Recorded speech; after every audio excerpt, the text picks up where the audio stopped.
the way it currently stands, forced labor, slavery takes precedence over rehabilitation and public safety. Oh, by the way, while the Biden administration gives reparations to everyone but free people, look at the billions he has run over to Ukraine. We don't have black grocery stores because if you think about it now, just to get in that supply chain, it's almost unheard of.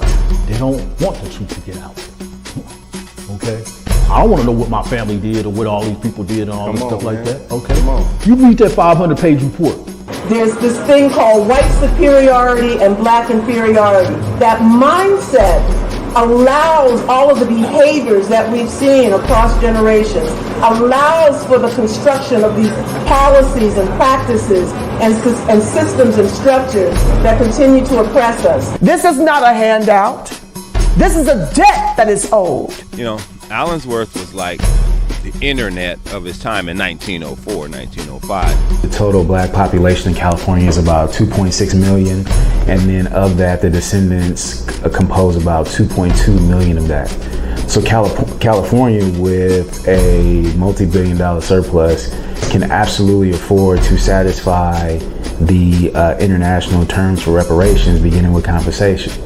Any financial obstacle that exists that impedes the success of increasing financial prosperity needs to be dealt with and eliminated. No matter where we've been, no matter what part of this fight we've been in, we've been harmed, and we've had harm done to us specifically. When I got to Los Angeles, this was some of the worst segregation I'd ever seen. And remember, I'm telling you, I'm from Mississippi. Because as you can see, I'm giving you broken history right now, you know? But I had to give it to you guys today. I said, no, I got to show them this because it's so precious and nobody really knows about it. Black people don't have that kind of luxury. Our historically black communities have been redistricted multiple times. Now listen, if you can't handle the TR roof, don't tune in.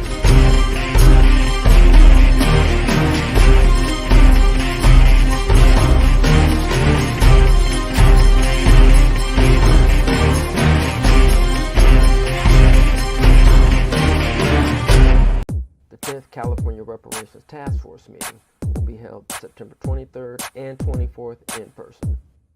All California Reparations Task Force meetings are open to the public and welcome public comment.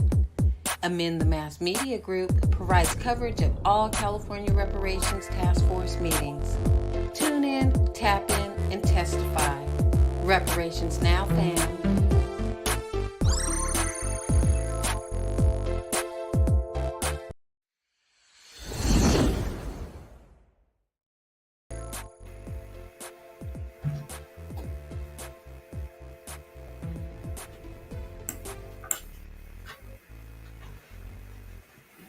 Okay, so we are back for another edition of In the News. I'm calling this a reparations edition. Let's do it. Okay.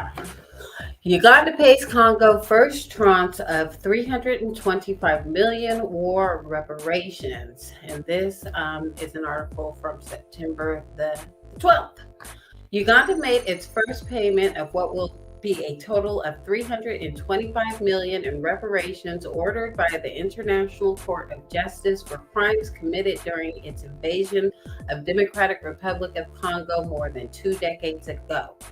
The 65 million was sent September 1st, according to minutes from a September 9th meeting of Congo's Council of Ministers.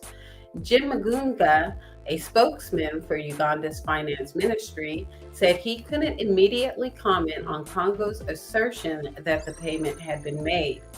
The ICJ decision revolved a legal dispute that began in 1999 when Congo filed a suit against Uganda for its occupation of parts of the Central African country. The reparations cover 225 million for damage to people, 40 million for damage to property, and 60 million for damage to national resources, according to the court's February filing.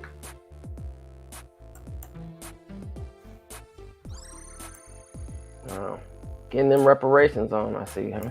Yeah, I mean, I hope they do. FEMA surges hundreds of additional personnel to Puerto Rico for Hurricane Fiona response. This article is written September 18th, 2022. Today, FEMA announced the federal emergency aid has been made available to the government of Puerto Rico to supplement the local government's response efforts to the emergency conditions resulting from the tropical storm Fiona, now a hurricane, beginning on September 17th, 2022. And it looks like it's still continuing, maybe. In 2017, because of the responses down in Puerto Rico, Hurricanes Irma and Maria caused billions of dollars in damages in Puerto Rico and the U.S. Virgin Islands, and the recovery continues. As of 2022, FEMA has awarded about $32.2 billion and $304.8 million for 2 grant programs that fund recovery projects. We testified about our ongoing work to oversee FEMA's management of these funds. As of August 2022, the governments in Puerto Rico and the USVI had spent about $7.7 billion of the funding. About $1 billion of that spending was for permanent work projects that support long-term rebuilding of damaged infrastructure such as schools, the power grid, and water systems. A FEMA grant funded the rebuilding of this water tank in Puerto Rico, shown before in February 22 and after work in March 2022. Currently, reportedly, 4 have died in Puerto Rico during Fiona, according to FEMA. So, yeah, it looks like the U.S. is, help funding, a lot of other countries and communities. To the tune of billions of dollars. Jackson is all messed up right now. Exactly, right. They just need $1 billion just to get their infrastructure, water infrastructure, up to code. So where's that money at? Run them, they check. Speaking of checks. Yeah, speaking of running them checks, Germany offers one of the largest Holocaust reparations packages as a special fund for Ukrainians. The country will pay $1.2 billion, including emergency aid for Holocaust survivors in the Ukraine, and for the first time, remembrance education. And this is the New York Times, September 15th. Berlin, Germany agreed to one of its largest financial reparations packages ever for the world's remaining Jewish Holocaust survivors on Thursday, including a 12 million euro emergency fund for 8,500 survivors who remain in war-torn Ukraine.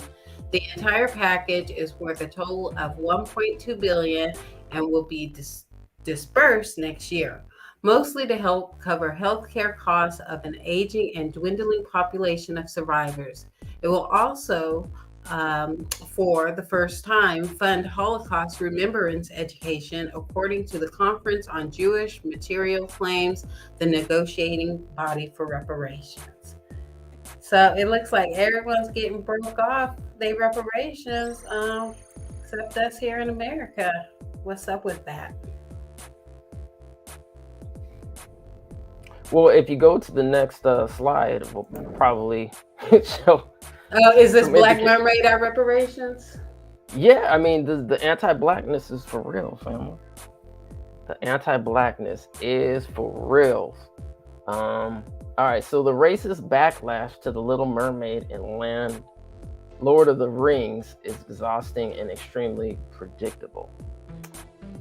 2 new adaptations of The Lord of the Rings and The Little Mermaid are prompting deep outrage and indignation among fans who are arguing that the project's increased diversity has weakened their faithfulness to the original story.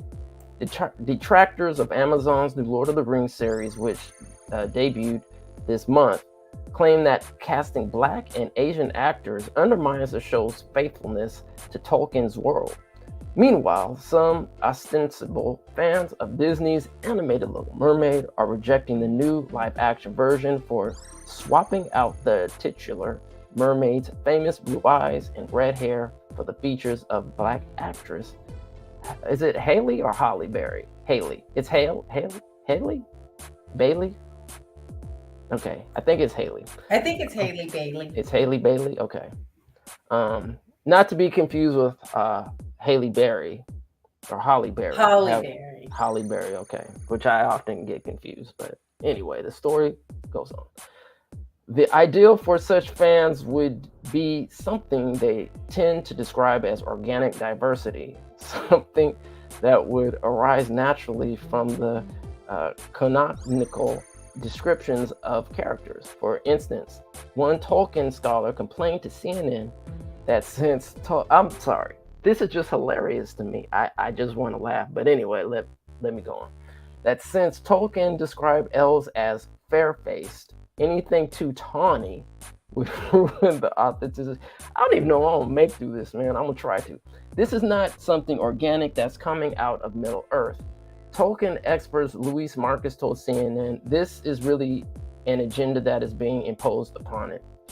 Framing the mere existence of non-white characters in media as an inherently political stance is itself an ideological agenda. Moreover, it contradicts the long legacy of fantasy adaptations, deviating from canonical descriptions of characters and fans usually not minding, as long as the casting still reinforces a white, male-centric worldview. Wow. It's that deep. I guess to some it is, even though these are all made up, you know, fantasy fictional characters. But you know. Is the Little Mermaid's not even a princess? I don't think. Yeah, to be honest with you, I don't know, so I can't confirm that, but I don't think she is. She might be, but I don't know. Yeah, there's a video out there on Twitter, and it's just showing the organic reactions of young Black girls when they see that the new live action Ariel is Black, and it's just so wholesome and heartwarming. I mean, they're just amazed. And growing up, I never had a Black Disney princess or a Disney princess in my likeness growing up. So I mean, it's just something to see their reactions. It really means something to them. Yeah, and it's unfortunate because these are some of the same individuals who make all the kind of excuses about why reparations shouldn't be paid out to those who a debt is owed to, right? Some of these mind states, as white supremacy has infiltrated and have become the fabric of not only America but globally. I think Dr. Grills mentions the kind of ideology about white supremacy in, I think we recorded that at the Los Angeles. It was at the Juneteenth, right? Yeah, the Juneteenth panel. So she goes into that, which, by the way, hopefully she'll be there down at the Los Angeles 10th meeting for the California Reparations Task Force. Yes, as well as some of the other members. Looking forward to that. But yeah, so back to Disney and its lack of representation. I mean, like I said, I didn't have no Black princesses growing up. First Black princess I did see was Princess Tiana, and that was the Princess and the Frog. But that time, my daughter had come along, so they were starting to put in representation. And the reason I bring that up is because I'm going to have to go back and research and see if there was much pushback with Tiana. I mean, I know it was an original character, but I'm just wondering what people had to say about that, seeing all this vitriol surrounding the Little Mermaid. Yeah, I mean, and if you want to talk about Disney history as well, I mean, if we're talking about both Black male and Black, female characters, I don't to this day remember any Black male characters outside of that recent one. I could be wrong. that one that was made about the jazz. I didn't see it, but it was, I guess, this jazz person. Yeah, I think that one was called Soul, and that's a whole nother discussion if you want to get into that. But there was all types of agendas being pushed in that. But anyway, moving along. Yeah. Moving along to what is happening with reparations out here in California, since everybody else is getting broke off. Let's see how close we are to reaching our goals. Okay. Statewide listening sessions allow reparations task force to hear Black Californian stories. So this is an article from the Sacramento Observer, September the 13th. A series of community listening sessions are being held statewide to help the 9-member of the California Task Force to study and develop reparations proposals for African Americans. Better understand how laws and policies that contribute to perpetuating the effects of slavery have negatively impacted Black Californians. The most recent 3 gatherings authorized by the task force took place last month. A sanctioned in-person community listening session was held in the city of Vallejo. It was hosted by CJEC with the support of the state's Department of Justice, DOJ, and the Black Women Organized for Political Action, BWOPA. The event was held at Black-owned Liddell Shoes in downtown Vallejo. Personal testimony of adversity and success rooted in the Black experience in and around Vallejo were shared during the session. Struggles with employment, decent housing, racism in public schools, homelessness, police brutality, and the challenges of maintaining a business were covered. The 3rd listening session, hosted by CJEC, was held in Sacramento. Woot woot, shout out Sacramento. Task force members and Bay Area attorney Don Tamaki participated virtually in the session that was held in Sacramento's Oak Park neighborhood. At the Sacramento listening session, the community testified about how to build small business, Black people's great migration from the Deep South to the West Coast, how the Freedmen's Bureau model can be used to determine reparations, and Black pioneers' presence during the gold rush. Yeah, does that sound familiar to you? That does. That was the Build Black Better community listening session. That was co-sponsored by us truly, I guess you would put it that way. Right? CJEC, ARCC, and SAC Black Biz. So yeah, we're trying to get some things going out here in Sacramento as far as supporting Black business and, of course, providing the resources that we need to thrive. Yes, and sponsored also by the Mass Media Group. So ETM. But that just goes to show you how humble we are, but especially Kim is. We do this for the people. Shout out ETM. Shout out. Sisterhood and Slavery in the Woman King. If you have a chance, I suggest this is at the New Yorker. You can go read the full article because it's actually a pretty good article that explains kind of the history of the Dahomey tribe and so forth. And if you haven't read the book, Barracoon, The Last Cargo, the brother Kasola, I think is his last name, is referenced, written by Zora Neale Hurston. It's a good read, excellent read. So I do highly recommend looking at that book. But in this particular case, we're going to focus on Lupita Nyong'o and her experience regarding her journey that she took over in Africa. So let's go. 2018, when TriStar announced the Woman King, Lupita Nyong'o had been cast as Nawi. Fresh off the success of Black Panther, the Kenyan-Mexican star was apparently so excited about her new role that she visited Benin to make a short documentary in the Agoji, possibly intended to build hype for the Woman King. It also unravels the film's heroic premise, as Nyong'o's Beninese guides disillusion her about the Dahomey legacy. Nyong'o's begins her journey enthusiasm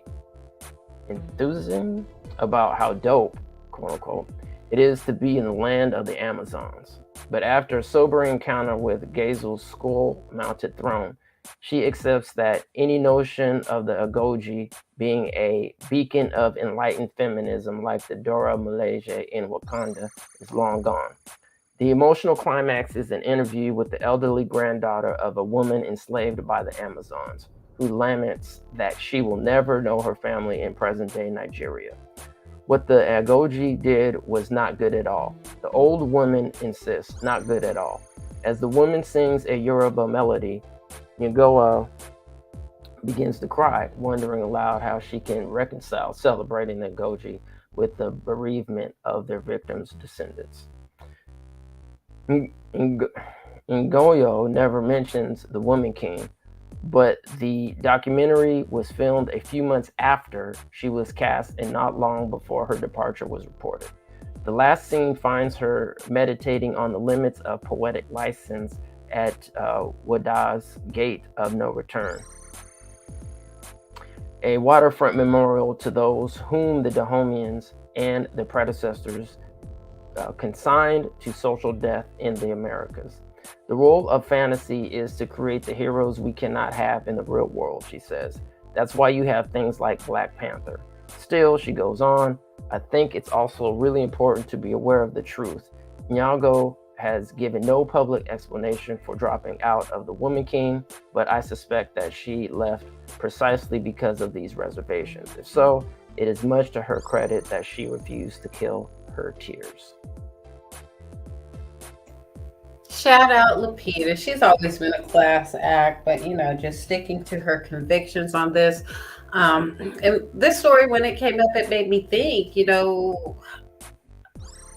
was Viola Davis able to do this so easily because it's not her story to tell, so maybe she's not as connected to it.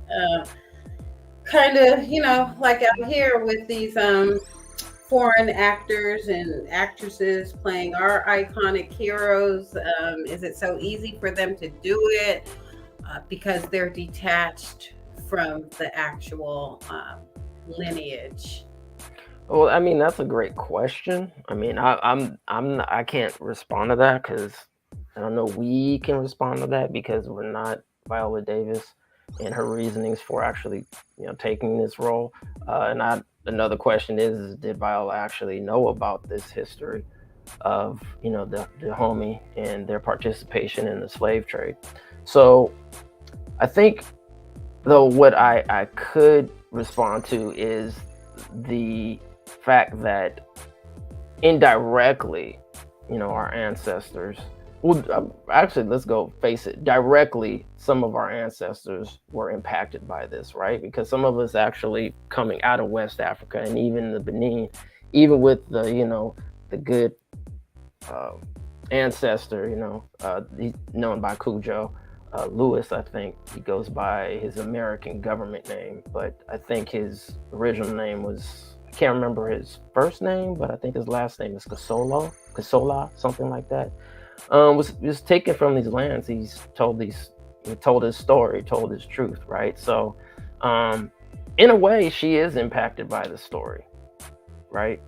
Yeah, but she's further removed. I mean, you could say the same thing about, the Harriet Tubman story. In a way, they're impacted because they're the ones who, got us caught up over here in this chattel slavery business to begin with. Yeah, I mean, I could see arguments can be made either way, but I think the difference in this particular case with Viola, I mean, if you're talking about, for example, one of the other actors who, and I can't remember his name off the top of my head, but say like a person who's from Great Britain, right? Mm-hmm. Some of them went up to Great Britain, but if you're talking about a character from Great Britain, who's maybe playing this role, and their specific ancestor was taken from there, then I could say, okay, you can make that tie, right? Because their ancestors was taking that land, moved up to Great Britain. But if you're talking about, okay, you're coming from I don't want to belabor this point, but if you're coming from like, West Africa over to the Americas, right? It's a different context, because now you're talking about, the Americas, Brazil, Mexico, and et cetera, et cetera. So you're talking about a direct link in that way. But if somebody from Britain then came over, to play, a descendant of American,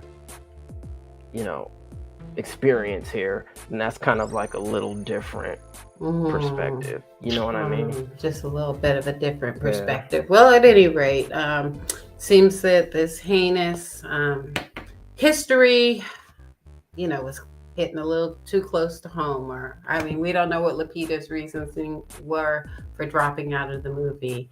But yeah, regardless, she was just like, she bounced. So. Yeah. All right, and let's see what else is going on with our reparations out here in California. This is an article from The Root, September the 14th. Reparations advocates tell California Governor Gavin Newsom, don't extend legislation deadline. And by that, we'll just, put it out there clear. We want Governor Gavin Newsom to veto AB 2296, which would extend the date of the sunset date of the California Reparations Task Force. A couple of months ago, The Root wrote about California's progress in potentially becoming the first state to offer reparations to those who are descendants of the slave trade in the United States. First, there was a 500-page report released in June documenting how the U.S. could address the wrongs done to African Americans. Then there was the task of the state looking into who would gain any monetary benefits from the potential payout. Now, reparations advocates are pushing back on a bill that would extend the deadline for the committee to complete its work. As the Associated Press notes, the Coalition for a Just and Equitable California and other organizations are calling for California Governor Gavin Newsom to veto the extension put forth by task force member and Assembly member Reggie Jones Sawyer. The task force final report assessing how much compensation should go out will be provided by July 1st, 2023. However, Jones Sawyer argues the committee needs to stay together to lobby on what we believe reparations should be or have additional meetings. The new piece of legislation would change the committee's original end date from July 1st, 2023 to July 2024.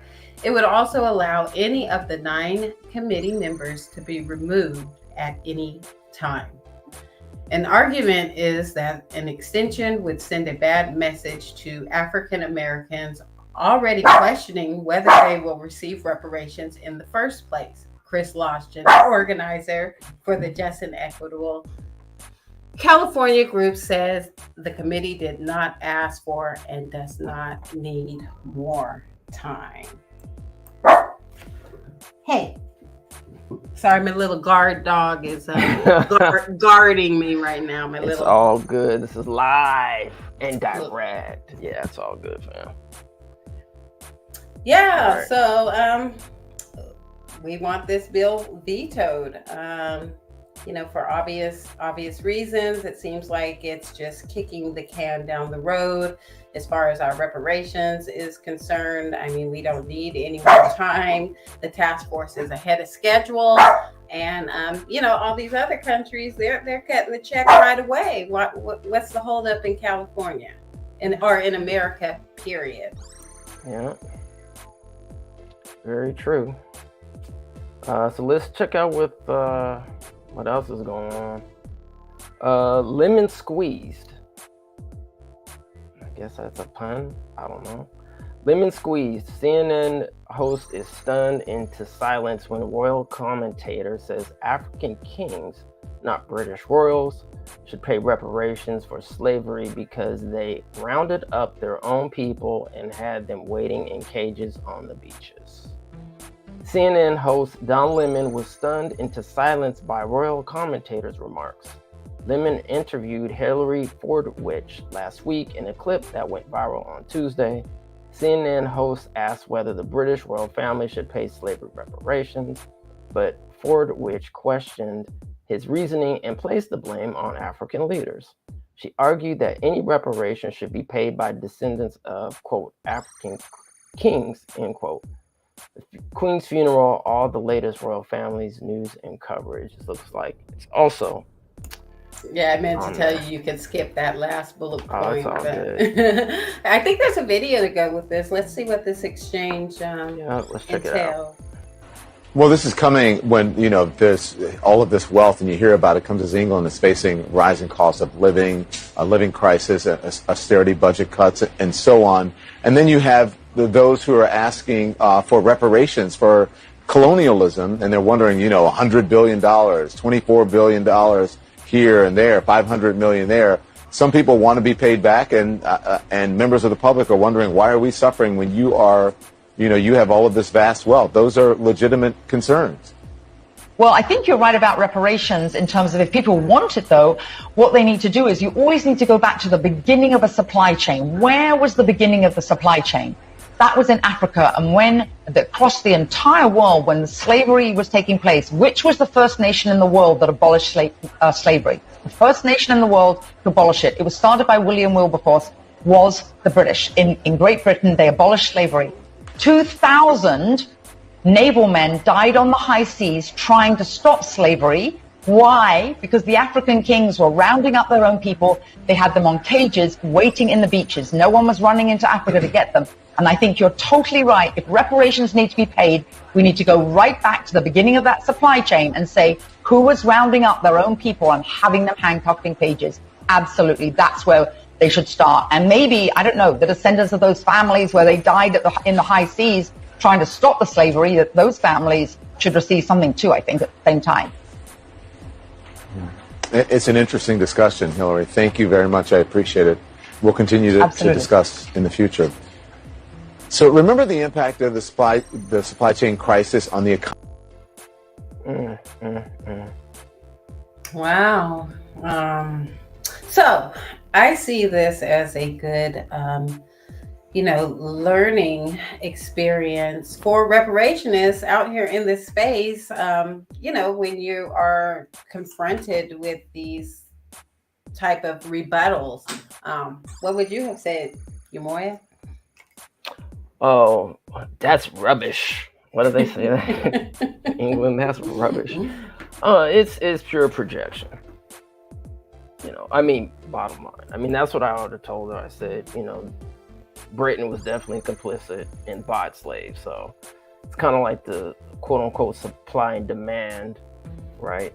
The bottom line, they were involved with it and they should pay for their involvement, Exactly. And as far as these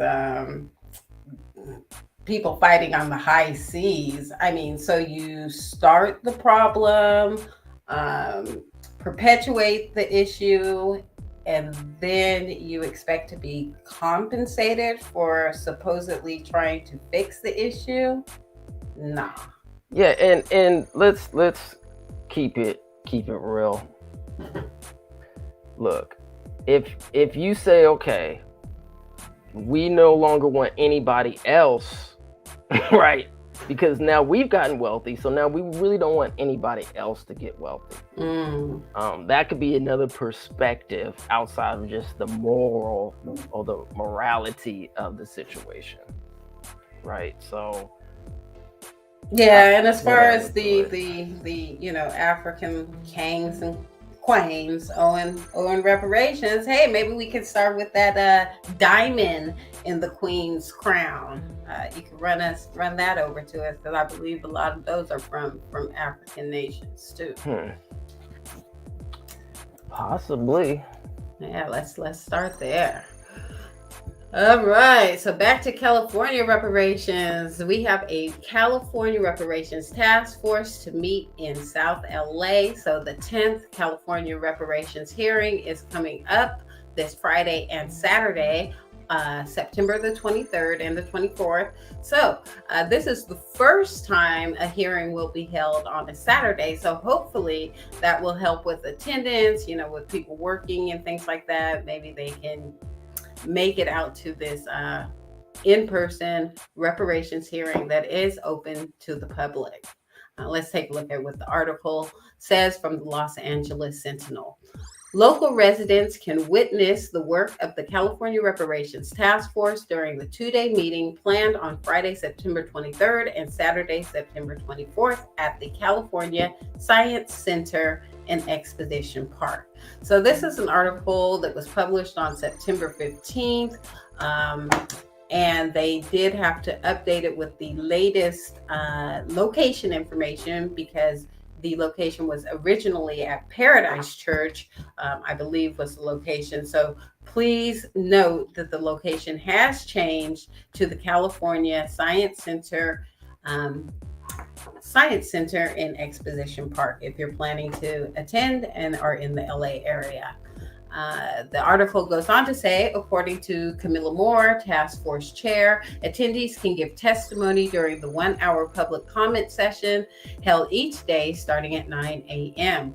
Moore said that the community's input is vital to helping the task force fulfill its charge in developing reparation proposals for African Americans. So that is happening this weekend. Is about to head out that way. Yeah.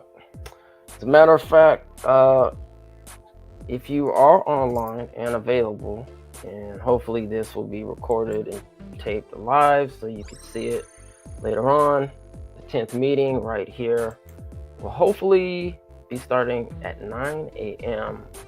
PST, Pacific Standard Time, September 23rd, 2022. Amend the Mass Media Group plans on attending and covering this another historic event. This once again is going to be a 10th meeting, so this would be fun. There's going to be hopefully a lot of interesting things that are going to be happening there. So come check it out. Yeah. I mean, I know one of the things on the agenda I'm interested in seeing them discuss is the communications plan that will hopefully be rolling out soon, so this information can start being spread to much wider audiences. So again, tune in to ETM Media on Friday and Saturday. This is also going to be streaming at the DOJ official website. And I like people to go over, I love it when you come over to ETM, but also I like to see a big showing of people at the actual DOJ streaming website, just to let them know that we are watching them, we're engaged, and we're participating in the process. So definitely we're making sure that we're covered on all bases, but tune in definitely where you can. Yeah, and you can make public comments, I believe, from 9:05. I think they're starting, but somewhere the 10:05. I haven't seen a telephone number. It works a little bit differently now that they're in person. Yeah. So there will need to be a number released with information on how to give that public comment. So stay tuned to ETM Media. As soon as we have that information, we will make it available to our audiences. Yep, which might actually be on the day. So stay tuned.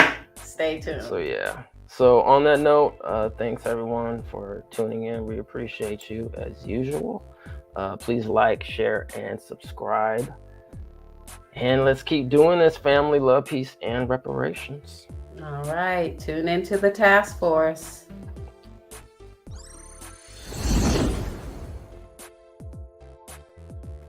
The way it currently stands, forced slavery takes precedence over rehabilitation and public safety. Oh, by the way, while the Biden administration gives reparations to everyone but free people, look at the billions he has run over to Ukraine. We don't have black grocery stores because if you think about it now, just to get in that supply chain, it's almost unheard of. They don't want the truth to get out. Okay? I don't want to know what my family did or what all these people did and all this stuff like that. Okay? You read that 500-page report. There's this thing called white superiority and black inferiority. That mindset allows all of the behaviors that we've seen across generations, allows for the construction of these policies and practices and systems and structures that continue to oppress us. This is not a handout. This is a debt that is owed. You know, Allensworth was like the internet of his time in 1904, 1905. The total black population in California is about 2.6 million, and then of that, the descendants compose about 2.2 million of that. So California, with a multi-billion-dollar surplus, can absolutely afford to satisfy the international terms for reparations, beginning with compensation. Any financial obstacle that exists that impedes the success of increasing financial prosperity needs to be dealt with and eliminated. No matter where we've been, no matter what part of this fight we've been in, we've been harmed, and we've had harm done to us specifically. When I got to Los Angeles, this was some of the worst segregation I'd ever seen. And remember, I'm telling you, I'm from Mississippi. Because as you can see, I'm giving you broken history right now, you know? But I had to give it to you guys today. I said, no, I got to show them this because it's so precious and nobody really knows about it. Black people don't have that kind of luxury. Our historically black communities have been redistricted multiple times. Now listen, if you can't handle the TR roof, don't tune in.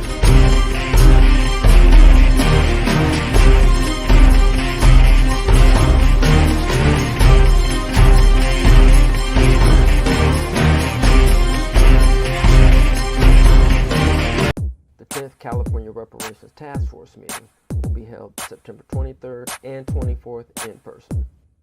All California Reparations Task Force meetings are open to the public and welcome public comment. Amend the Mass Media Group provides coverage of all California Reparations Task Force meetings. Tune in, tap in, and testify. Reparations Now fam.